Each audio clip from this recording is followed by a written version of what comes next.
Mexique, mars 2023. Une soirée banale allait déclencher une série d'événements impossibles. Santiago, un garçon de seulement 4 ans, était installé dans le salon pendant que ses parents, Claudia et Roberto, regardaient un documentaire spatial. Soudain, lorsqu'une image de Neil Armstrong marchant sur la Lune apparaît à l'écran, le petit garçon se lève brusquement de sa chaise, pointe l'écran du doigt et déclare avec une conviction absolue « J'étais cet homme. J'ai marché là-bas et personne ne peut imaginer ce que j'ai vu. » Un silence de plomb s'installe dans la pièce. Claudia et Roberto échangent des regards perplexes, pensant que c'est simplement l'imagination débordante d'un enfant. Mais Santiago ne s'arrête pas là. Avec un calme troublant pour son âge, il commence à décrire des détails qu'aucun enfant de 4 ans ne devrait connaître. Il parle de la texture de la poussière lunaire sous les bottes, du poids étrange de la combinaison spatiale, de la façon dont le module lunaire tremblait pendant la descente. Ces mots ne sont pas enfantins, ils sont techniques, précis, impossibles. Roberto tente de rire, essayant de briser la tension qui monte. « Santiago, mon fils, tu regardes trop la télévision ?» Mais l'enfant le fixe avec des yeux qui semblent contenir des décennies d'expérience. « Papa, quand nous sommes arrivés sur la Lune, nous n'étions pas seuls. Quelque chose nous attendait. Quelque chose que la NASA n'a jamais montré au monde. » Claudia sent un frisson parcourir son échine. La manière dont son fils s'exprime, le ton de sa voix, cette certitude absolue, rien de tout cela n'est normal. Cette nuit-là, aucun des deux parents ne peut trouver le sommeil. Santiago, en revanche, dort profondément, comme s'il venait enfin de libérer un secret gardé trop longtemps. Le lendemain matin, Claudia décide de faire des recherches. Elle cherche en ligne des détails techniques sur la mission Apollo 11, des informations qu'un enfant ne pourrait jamais connaître. Et puis, elle découvre quelque chose qui la paralyse complètement. Chaque détail mentionné par Santiago correspond parfaitement à des rapports classifiés qui n'ont été déclassifiés que 6 mois auparavant. Des documents qu'elle vient tout juste de découvrir, des documents que son fils n'a jamais pu voir. Et ce n'était que le début. 3 jours après le premier incident, Claudia trouve Santiago en train de dessiner dans sa chambre. Ce ne sont pas les gribouillis typiques d'un enfant de 4 ans. Ce sont des diagrammes techniques, précis, détaillés. Elle s'approche lentement, sentant son cœur s'accélérer. Le dessin montre l'intérieur du module lunaire Eagle avec chaque instrument à sa place exacte, chaque bouton, chaque levier. Mais il y a autre chose. Dans le coin supérieur du papier, Santiago a dessiné quelque chose qui ressemble à une structure, quelque chose qui ne devrait définitivement pas se trouver à la surface de la Lune. « Qu'est-ce que c'est, mon chéri ?» demande Claudia en essayant de garder son calme. Santiago lève les yeux et pendant un instant, son regard semble être celui d'un vieil homme fatigué. « C'est ce que nous avons vu en sortant du module. C'était à environ 200 mètres de notre point d'alunissage. Une structure métallique comme une tour, mais elle n'était pas de la Terre. Buzz l'a vu aussi. Il voulait s'en approcher, mais Houston nous a ordonné de garder nos distances. » Claudia sent le sol se dérober sous ses pieds.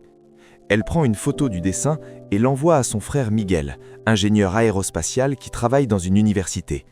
La réponse arrive 20 minutes plus tard sous forme d'un appel vidéo urgent. Miguel est pâle. « Claudia, d'où tiens-tu cela? Ce diagramme est exact. J'ai travaillé avec les plans de l'Eagle pendant mon doctorat et c'est parfait jusqu'au moindre détail.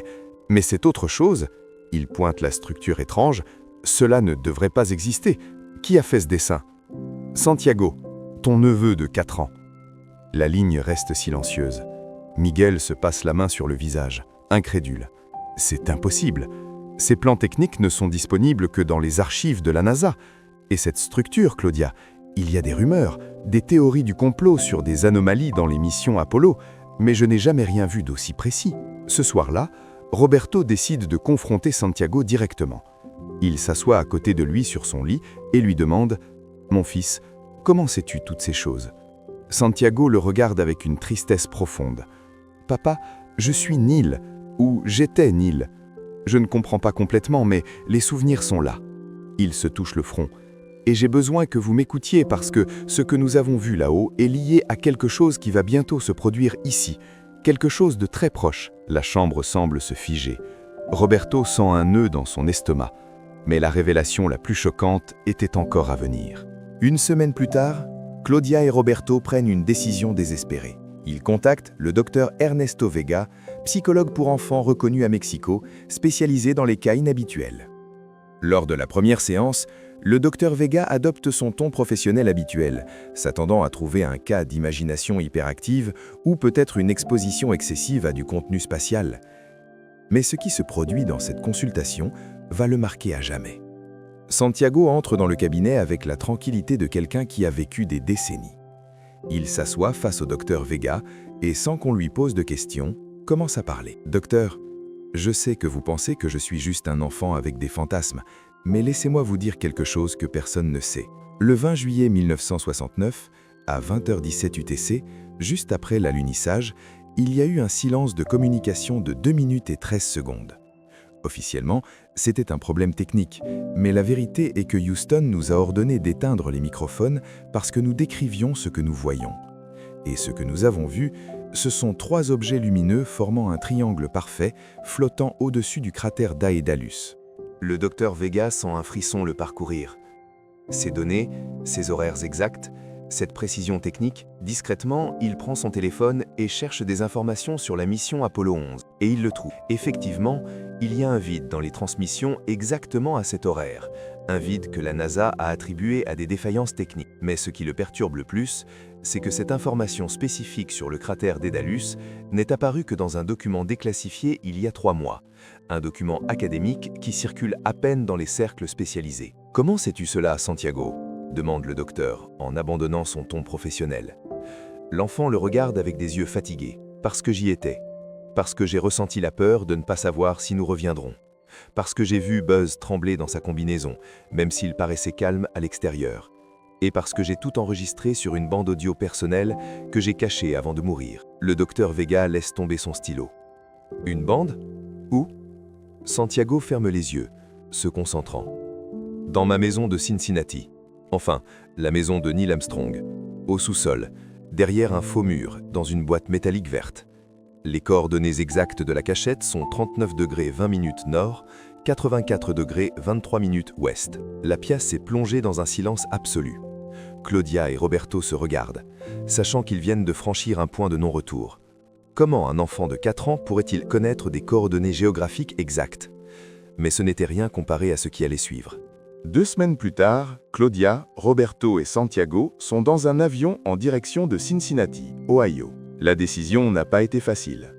Roberto a hésité pendant des jours, arguant que c'était de la folie de traverser la frontière en suivant les paroles d'un enfant de 4 ans. Mais le docteur Vega les a convaincus. S'il existe ne serait-ce qu'1% de possibilité que cela soit réel, vous devez vérifier. Pour le bien de Santiago, pour la science, pour nous tous. Le vol est tendu. Santiago reste silencieux, regardant par le hublot comme s'il reconnaissait le paysage d'une mémoire lointaine. Lorsque l'avion commence à descendre, l'enfant murmure quelque chose qui fait se figer Claudia. La dernière fois que j'ai vu cette ville depuis les airs, c'était en 1971, quand je revenais d'une tournée promotionnelle de la NASA. Le ciel était tout aussi gris. Ils atterrissent et prennent un taxi vers l'ancienne résidence de Neil Armstrong. La maison n'appartient plus à la famille de l'astronaute. Elle a été vendue des années après sa mort, en 2012. Maintenant, un couple de retraités y vit, les Morrison. Claudia sonne à la porte avec des mains tremblantes, préparant une histoire qui semble suffisamment crédible. Madame Morrison ouvre la porte, une femme aimable d'environ 70 ans. « Excusez le dérangement », commence Claudia dans son meilleur anglais. « Nous faisons des recherches sur l'histoire de la maison pour un documentaire sur Neil Armstrong. Serait-il possible de voir le sous-sol » Madame Morrison sourit. « Ah, tellement de gens viennent poser des questions sur la maison. Entrez et entrez. Bien que je vous prévienne, le sous-sol n'est qu'un vieux sous-sol, rien de spécial. Ils descendent les escaliers de bois qui grincent sous leurs pieds. Le sous-sol sent l'humidité et les années accumulées. Santiago marche directement vers le mur du fond, comme s'il y était venu 1000 fois. Il s'arrête, compte 6 briques depuis le coin gauche, puis 4 vers le haut. « Ici !» dit-il avec une certitude absolue. « Derrière ce mur !» Roberto regarde Madame Morrison, qui observe la scène avec curiosité et une certaine inquiétude. « Madame, je sais que cela va paraître étrange, mais nous permettriez-vous de vérifier ce mur?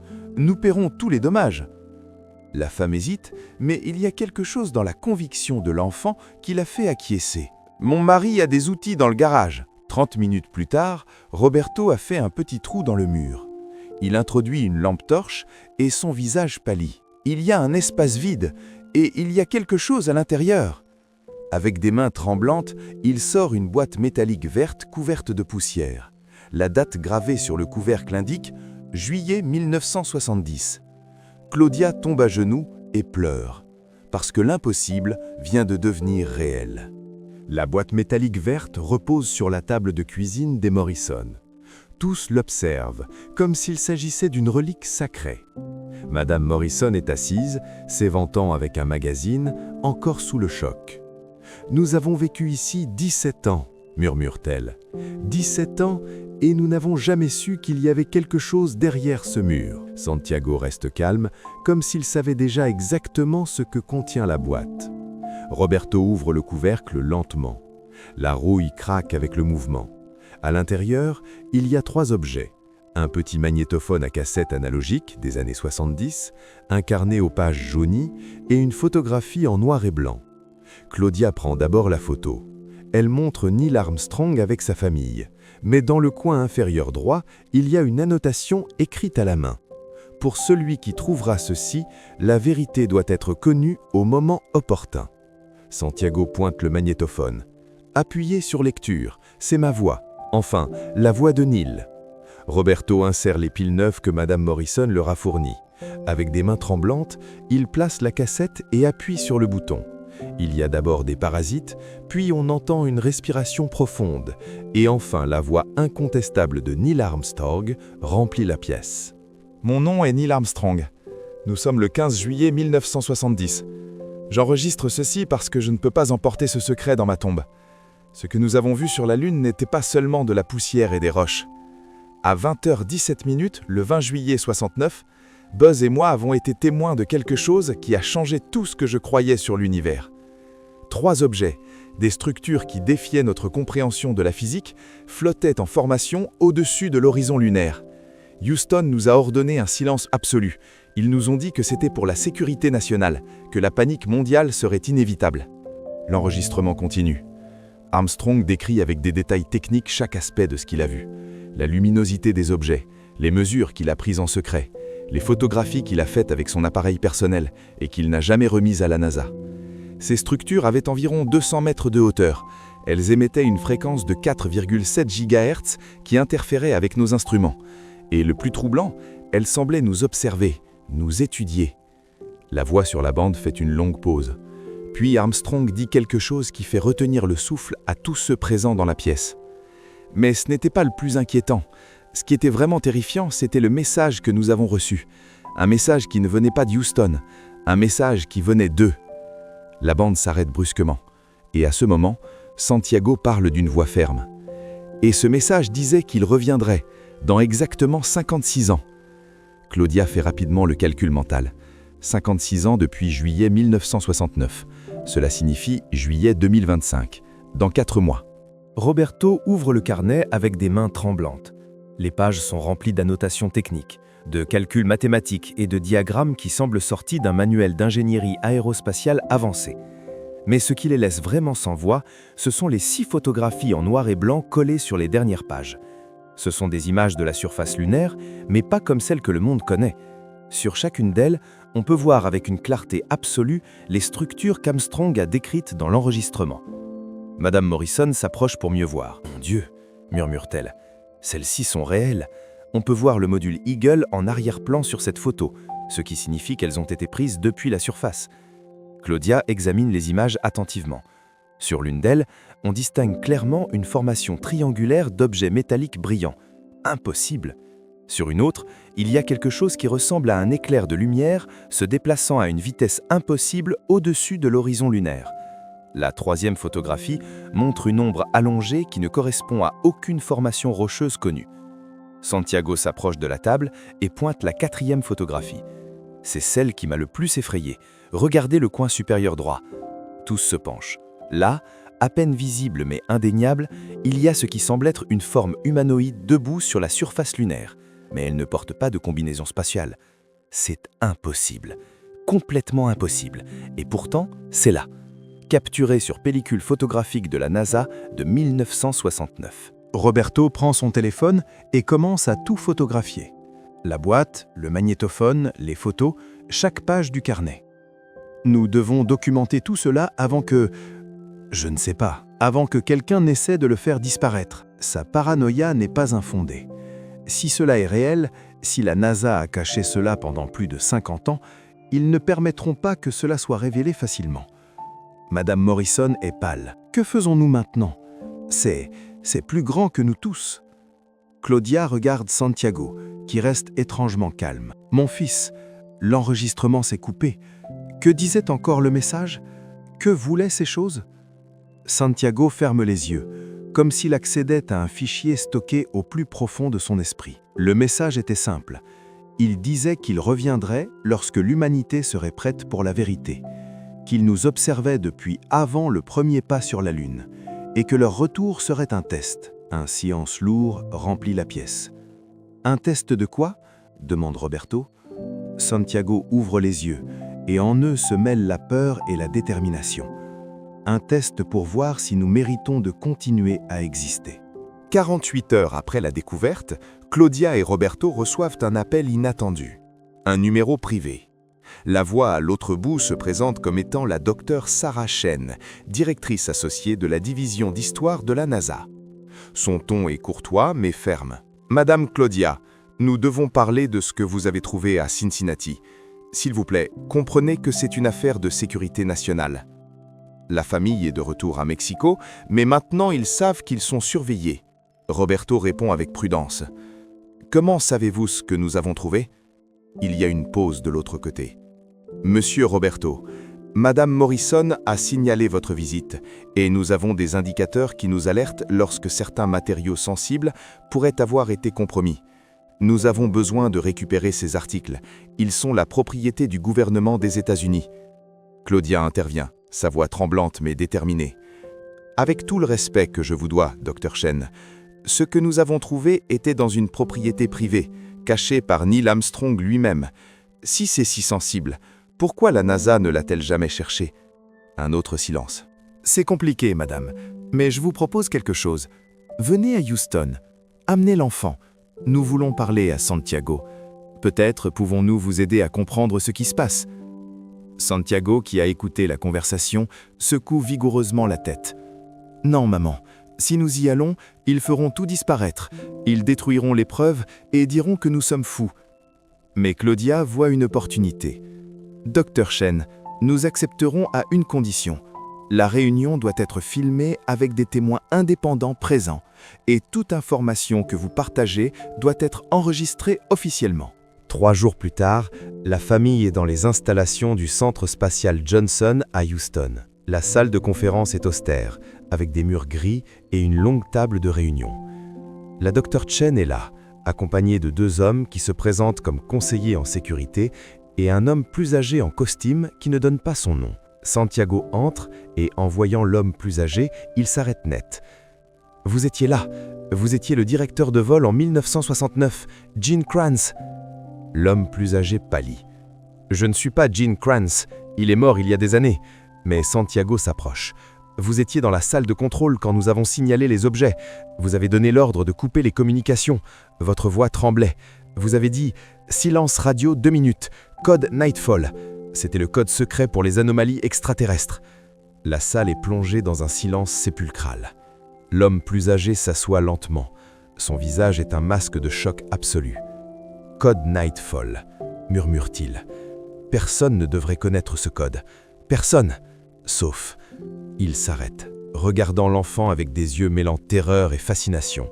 « Sauf ceux qui étions là cette nuit-là. » L'homme plus âgé retire lentement ses lunettes et se frotte les yeux avec lassitude. Après un long silence qui semble durer une éternité, il finit par parler. « Mon nom est Thomas Caldwell. J'ai été sous-directeur des opérations de vol pendant les missions Apollo. Et oui, j'étais là cette nuit-là. » Sa voix tremble sous le poids de décennies de secrets. Ce que cet enfant dit est vrai. Le code Nightfall existe. Il a existé. Et il n'a été activé qu'une seule fois dans toute l'histoire de la NASA. Le 20 juillet 1969. La Dr. Chen semble mal à l'aise, comme si elle voulait l'arrêter. Mais Caldwell lève la main. Plus maintenant, plus de mensonges. Cet enfant sait des choses qu'il est impossible de savoir.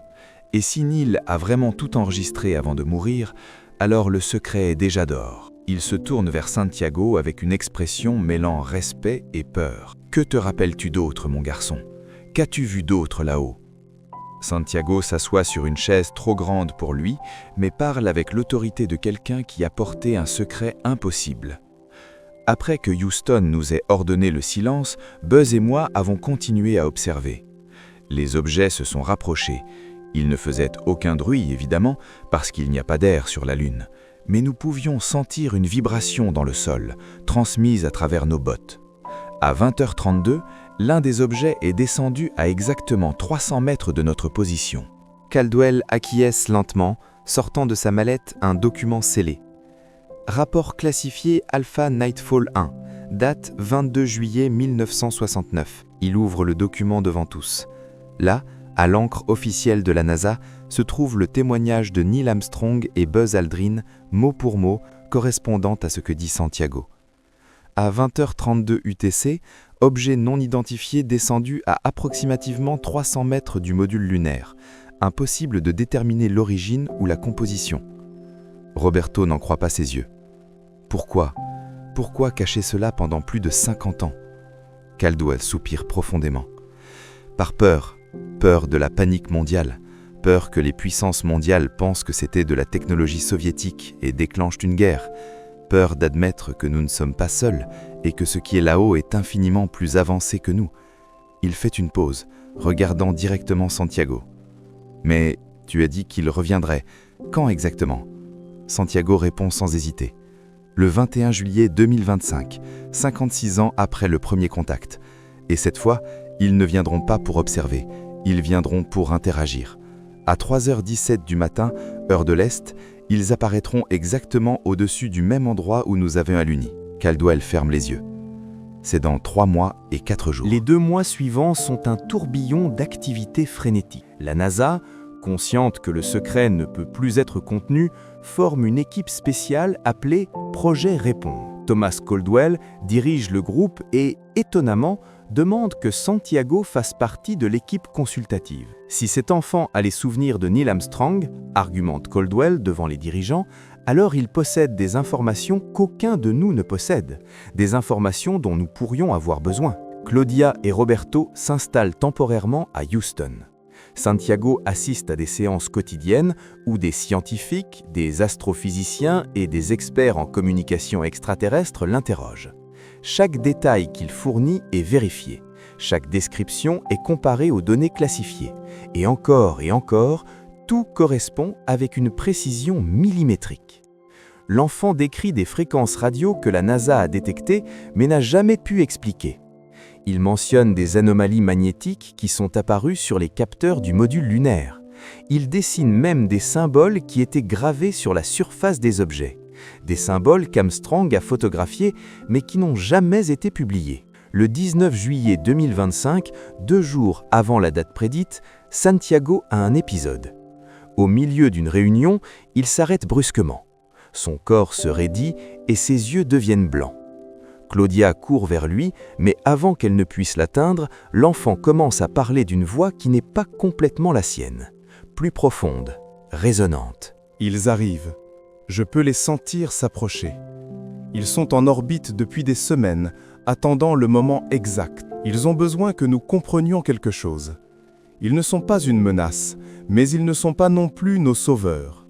Ils sont des observateurs, des juges de notre développement en tant qu'espèce. La Dr Chen ordonne une évaluation médicale immédiate. Les scanners cérébraux montrent une activité neuronale extraordinaire, des schémas que les neurologues n'ont jamais vus chez un enfant de 4 ans. C'est comme si son cerveau accédait à des informations stockées quelque part au-delà de sa mémoire consciente, explique l'un des spécialistes. La nuit du 20 juillet, la NASA convoque une conférence de presse d'urgence.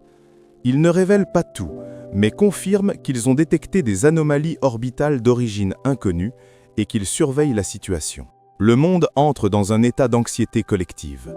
Les réseaux sociaux explosent de théories, les bourses chutent, les leaders religieux lancent des appels au calme.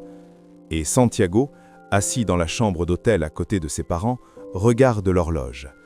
Il reste 7h43 avant 3h17 du matin. « Papa, dit-il doucement, quand ils arriveront, j'ai besoin que vous m'emmeniez à l'endroit exact où Neil a posé le premier pied sur la Lune, ici, sur Terre, au site du mémorial. » Roberto ne comprend pas. « Pourquoi, mon fils ?» Santiago le regarde avec des yeux anciens. Parce que le message final n'était pas pour la NASA, il était pour moi. 21 juillet 2025, 3h14 du matin. Santiago se tient debout devant le monument de Neil Armstrong à Wapakoneta, Ohio, sa ville natale. Claudia et Roberto l'accompagnent, ainsi que Thomas Caldwell et une petite équipe de la NASA. Le ciel est dégagé, rempli d'étoiles. Le silence est absolu, brisé seulement par le vent doux de l'aube. À 3h17 précise, le ciel change. Il n'y a pas d'explosion, pas de bruit. Simplement 3 points de lumière apparaissent en formation triangulaire parfaite, exactement comme Armstrong les avait décrits 56 ans auparavant. Les objets descendent lentement, majestueux, jusqu'à s'arrêter à environ 500 mètres au-dessus du monument. La lumière qu'ils émettent n'est pas aveuglante, elle est douce, presque réconfortante. Santiago fait un pas en avant. Ils sont là pour moi. Neil savait que cela arriverait. C'est pour ça qu'il a laissé les indices. C'est pour ça qu'il a tout enregistré. Ce n'était pas seulement un témoignage pour l'humanité, c'était une préparation pour ce moment. L'enfant ferme les yeux et étend les bras. Et alors, quelque chose d'extraordinaire se produit. Une colonne de lumière descend de l'objet central, enveloppant Santiago. Claudia crie et tente de courir vers lui, mais Roberto la retient, sentant instinctivement qu'interrompre serait dangereux. À l'intérieur de la lumière, le corps de Santiago commence à briller, et tous entendent une voix, pas avec leurs oreilles, mais directement dans leurs esprits. C'est la voix de Neil Armstrong, mais c'est aussi quelque chose de plus, quelque chose de vaste et d'ancien. Nous avons observé l'humanité pendant des millénaires. Le premier pas sur la Lune n'était pas votre plus grande réalisation, c'était votre test d'initiation. Neil Armstrong a été choisi non seulement pour être le premier à marcher sur un autre monde, mais pour être le porteur du message. Sa conscience, son essence, a été préservée, attendant le moment du retour. Cet enfant est le pont entre ce que vous étiez et ce que vous pouvez devenir. La lumière s'intensifie pendant un moment, puis disparaît. Santiago tombe à genoux, respirant avec difficulté. Claudia court vers lui et le prend dans ses bras. L'enfant ouvre les yeux, et ce sont à nouveau les yeux d'un enfant de 4 ans. « Maman, dit-il d'une voix fatiguée, Neil est parti. Il n'est plus là. Il a accompli sa mission. » Des larmes coulent sur le visage de Claudia. Les objets commencent à s'élever, mais avant de disparaître, ils projettent une image holographique au-dessus du monument. La date, 22 juillet 2081. 56 ans de plus. Thomas Caldwell comprend immédiatement. Ils reviendront. Et d'ici là, nous devons être prêts. Santiago lève les yeux vers le ciel et sourit. Neil dit que nous avons du temps pour grandir, pour apprendre, pour être meilleurs. Les objets disparaissent dans un éclair silencieux. 3 mois plus tard, Santiago est redevenu un enfant normal. Il joue avec ses jouets, va à l'école maternelle, rit et court comme n'importe quel enfant de son âge. Les souvenirs de Neil Armstrong se sont estompés, comme un rêve qui s'efface au réveil. Mais parfois, tard dans la nuit, il se réveille et regarde par la fenêtre vers les étoiles. Et dans ces moments-là, Claudia sait que quelque chose reste, une petite étincelle de cette connexion impossible. La NASA a classifié tout ce qui s'est passé.